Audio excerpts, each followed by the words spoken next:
Hello everyone, welcome back to my channel. जैसा कि आपको पता है कि मैंने क्रैश कोर्स स्टार्ट किया है ना। तो आज अपन बात करते हैं एडमिशन ऑफ पार्टनर की, कि जब कोई फर्म में पार्टनर एडमिट होता है तब क्या क्या ट्रीटमेंट्स होते हैं।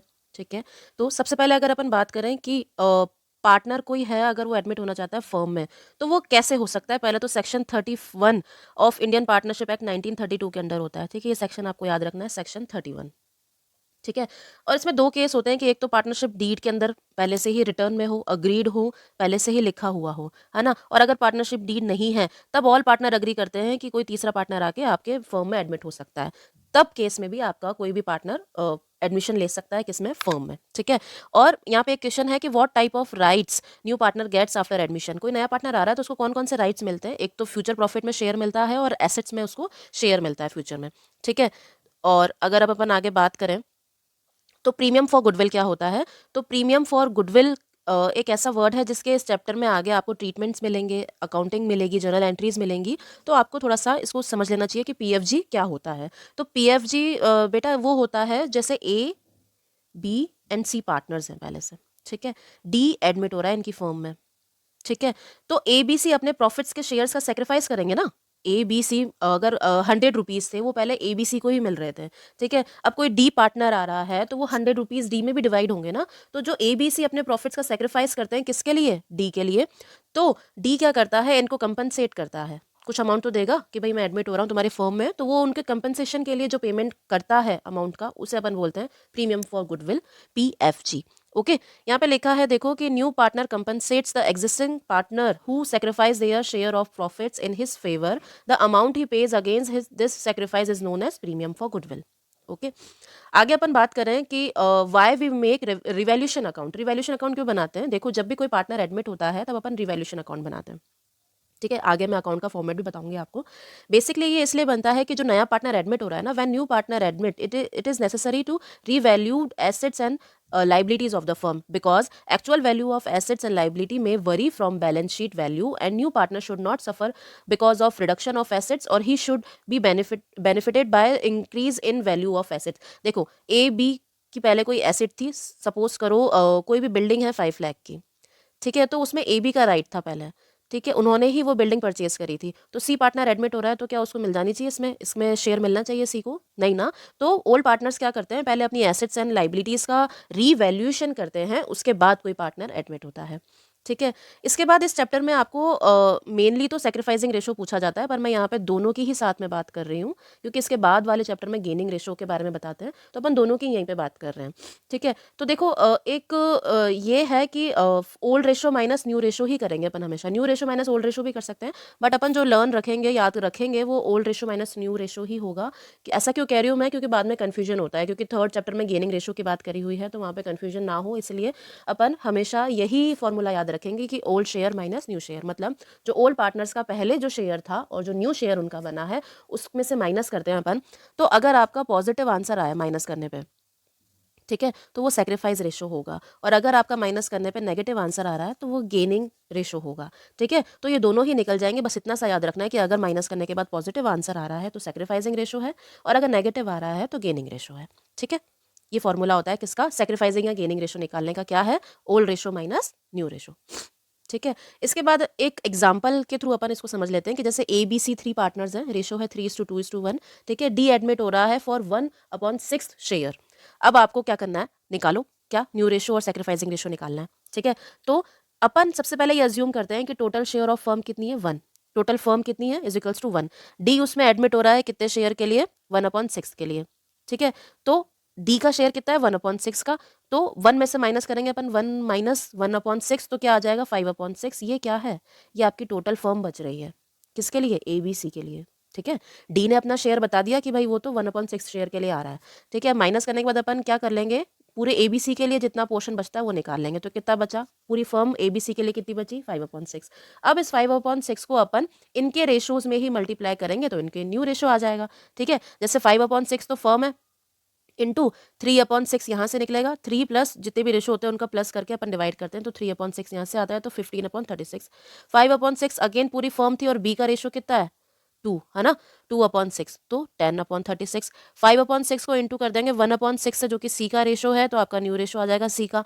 ठीक है, तो ऐसे करके अपन यहाँ पे न्यू रेशो निकाल लेंगे, कितना होगा 15:10:5:6। ठीक है, और सेक्रीफाइसिंग रेशो के लिए कोई इन्फॉर्मेशन दी हुई नहीं थी, जब भी इन्फॉर्मेशन नहीं दी होती तब ओल्ड रेशो ही क्या बन जाता है, न्यू सेक्रीफाइसिंग रेशो बन जाता है। तो ये जो है ये आपका सेक्रीफाइसिंग रेशो ही है, क्या है 3:2:1, जो क्वेश्चन में पहले से दिया हुआ है। ठीक है, ये एक एग्जाम्पल था। उसके बाद अपन बात करते हैं treatment of goodwill and premium for goodwill. मैंने बताया था आगे इनका आगे ट्रीटमेंट आता है, तो इसके बारे में अपन बात करेंगे। ठीक है, देखो इसके 6 पॉइंट्स में मैंने आपको यहाँ पे क्लैरिफाई किया है, 6 पॉइंट्स है इसके यहाँ पे। देखो फर्स्ट है कि existing goodwill shall be return of among old partners in old ratio. सबसे पहले तो जो फर्म की गुडविल पहले से थी उसको क्या करते हैं, ओल्ड पार्टनर्स पहले से राइट ऑफ करते हैं, तो उसकी एंट्री होती है राइट ऑफ की गुडविल एसेट है, तो एसेट को अपन रिवर्स कर देंगे, क्रेडिट कर देंगे, है ना, डेबिट होती है एसेट, उसको क्रेडिट कर देंगे, और ओल्ड पार्टनर्स की कैपिटल को डेबिट कर देंगे। ठीक है, तो एंट्री हो जाती है partners capital account debit to goodwill account. उसके बाद सेकंड पॉइंट आता है आपका कि जब पीएफजी तो पार्टनर लेके आ रहा है पर प्राइवेटली ला रहा है, तो उसकी कोई एंट्री नहीं होगी, जब वो प्राइवेटली ला ही रहा है तो अपन उसकी एंट्री क्यों करेंगे, है ना। थर्ड पॉइंट आता है PFG brought in by new partner in cash. जब कैश में कोई पार्टनर पीएफजी लेके आ रहा है तब बिजनेस में कैश आ रहा है, इसलिए कैश या bank account debit to new partners capital जो है वो, और प्रीमियम फॉर गुडविल का अमाउंट वो जो दे रहा है वो, तो हमेशा ये फिक्स होती है entry cash account debit to new partners capital to premium for goodwill. उसके बाद प्रीमियम फॉर गुडविल को जो सेक्रीफाइस करते हैं ना पार्टनर, उनमें डिवाइड कर देते हैं अपन, इसलिए premium for goodwill account debit, अगर कोई गेन कर रहा है तो उसको डेबिट कर देंगे, और बाकी सेक्रीफाइसिंग पार्टनर्स होते हैं जिनको अपन क्रेडिट कर देते हैं, इसलिए एंट्री हो जाती है आपकी premium for goodwill account debit gaining partners capital account debit to sacrificing partners capital account. ठीक है, इसके बाद अगर अपन बात करें यहाँ पे तो एक सेकेंड, हाँ, फोर्थ और फिफ्थ पॉइंट ये है। ठीक है, इसमें है कि PFG not brought in by new partner. अगर आपका जो नया पार्टनर एडमिट हो रहा है वो पीएफजी का अमाउंट ला ही नहीं रहा है, तब अपन क्या करते हैं, करंट अकाउंट खोलते हैं। इससे पहले वाली वीडियो में भी मैंने आपको एक्सप्लेन किया था ये, कि जब भी पीएफजी या नया पार्टनर कोई आ रहा है वो नया अमाउंट अपनी तरफ से अमाउंट नहीं लेके आ रहा है, अगर लेके आएगा तो कैश या बैंक को डेबिट कर देंगे, नहीं लाएगा तो उसी पार्टनर के नाम से करंट अकाउंट अपन ओपन करेंगे और उसे डेबिट कर देंगे। ठीक है, तो new partners current account debit gaining partners capital account debit to sacrificing partners capital account. ठीक है, उसके बाद पीएफजी तो लेके आ रहा है पर इन काइंड में लेके आ रहा है, वो कुछ भी हो सकता है, वो कोई एसेट भी हो सकती है आपकी। ठीक है, एसेट, तो ठीक है अपन क्या करेंगे, एसेट्स अकाउंट डेबिट, पहले कैश ला रहा था तब उस कैश को डेबिट किया था, अब एसेट ला रहा है तो एसेट को डेबिट करेंगे, और कुछ नहीं लाएगा तो करंट अकाउंट को डेबिट करेंगे, सिंपल है ना। Asset account debit to new partners capital account to premium for goodwill. Premium for goodwill को वही सेम एंट्री अपन सेक्रीफाइसिंग पार्टनर्स में डिवाइड कर देते हैं, तो वही कर रहे हैं यहाँ पे, premium for goodwill account debit gaining partner capital account debit to sacrificing partner capital account. ठीक है, उसके बाद एक कॉन्सेप्ट और होता है इसमें हिडन गुडविल का। हिडन गुडविल मीन्स कि आपको क्वेश्चन में नहीं बताई होती गुडविल, आपको खुद को कैलकुलेट करनी है। ठीक है, और आप खुद कैसे कैलकुलेट करोगे, 4 स्टेप्स में यहाँ पे मैंने इसको डिवाइड कर रखा है। ठीक है, सबसे पहले तो क्या करोगे, टोटल कैपिटल निकालोगे, नहीं दे रखी तो न्यू पार्टनर की कैपिटल दे रखी होगी क्वेश्चन में, रेसिप्रोकल ऑफ इस शेयर, जैसे 1/6 के शेयर के लिए आ रहा था वो 6/1 कर दो, उसको रेसिप्रोकल कर दो, मतलब उल्टा कर दो। ठीक है, उल्टा करके आपकी टोटल कैपिटल आ जाएगी। नेटवर्थ क्या होगी कि ओल्ड पार्टनर की कैपिटल को प्लस कर देंगे न्यू पार्टनर की कैपिटल में, तो टोटल कैपिटल आ जाएगी, तो नेटवर्थ मानते हैं अपन उसको बिजनेस की। ठीक है, अब गुडविल कैसे निकलेगी, टोटल कैपिटल माइनस नेटवर्थ कर देंगे अपन, जो निकाली अपन ने ऊपर। ठीक है, तो गुडविल ऑफ द फर्म आ गई। अब आपको न्यू पार्टनर का शेयर जानना है गुडविल का, तो कैसे करोगे, या पीएफजी का, तो अपन क्या करेंगे, जो गुडविल निकाली ना उससे इंटू कर देंगे, जैसे 1/6 के लिए आ रहा था ना वो, तो जो गुडविल आई उससे मल्टीप्लाई कर देंगे। सिंपल 4 स्टेप्स होती हैं। ठीक है, फर्स्ट स्टेप क्या है कि टोटल कैपिटल निकालनी है, फिर नेटवर्थ निकालनी है, दोनों को आपस में माइनस कर देंगे अपन, गुडविल आ गई, गुडविल के बाद जो न्यू पार्टनर का शेयर है उससे मल्टीप्लाई करके पीएफजी का अमाउंट निकल जाएगा आपके, जो हिडन था, है ना, पर अपन ने निकाल लिया। ठीक है, इसके बाद 2 ट्रीटमेंट और होते हैं यहाँ पे, कि एक तो फ्री रिजर्व्स और फिक्टिशियस एसेट्स। कुछ भी नहीं है ये, मतलब कि अगर कोई नया पार्टनर एडमिट हो रहा है, तो जैसे न्यू पार्टनर थे उन्होंने रिजर्व्स बना रखे हैं 50,000 के। ठीक है, तो अब ये उनके रिजर्व्स हैं, पर्सनल रिजर्व है, इसमें सी एडमिट हो रहा है यहाँ पे, तो ये सी को क्या बेनिफिट मिलना चाहिए रिजर्व्स का, नहीं मिलना चाहिए ना, इसलिए ए और बी क्या करते हैं कि पहले 50,000 को आपस में डिवाइड कर लेते हैं। अब ये 1:1 रेशो में ले रहे थे तो 25,000 दोनों ले लेंगे, तो एंट्री हो जाएगी free reserves account debit to partners capital account, है ना। फ्री रिजर्व्स क्या होते हैं आपके, लाइबिलिटीज होती हैं, तो क्रेडिट होती है ना, तो इस टाइम पे आप डेबिट कर रहे हो, क्योंकि आप जो ओल्ड रिजर्व्स थे उनको राइट ऑफ कर रहे हो एक तरह से, या डिस्ट्रीब्यूट कर रहे हो किसमें, पुराने पार्टनर्स में।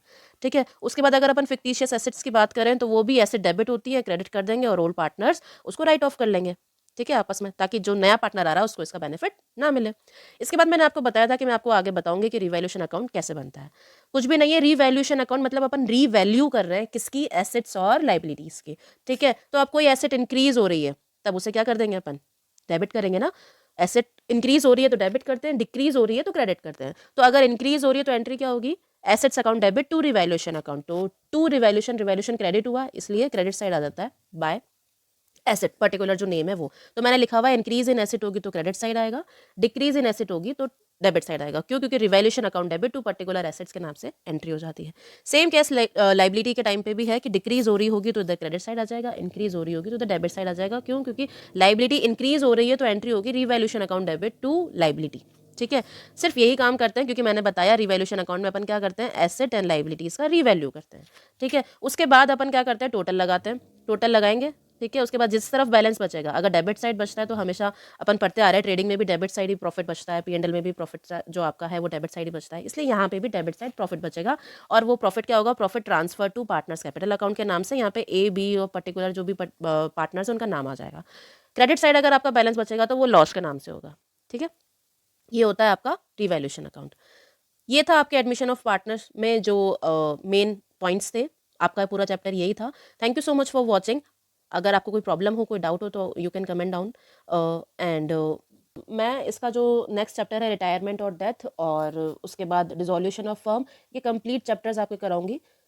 5-5 10-10 मिनट्स के गैप में मैं आपको ये फुल चैप्टर्स कराऊंगी। Okay, thank you so much for watching.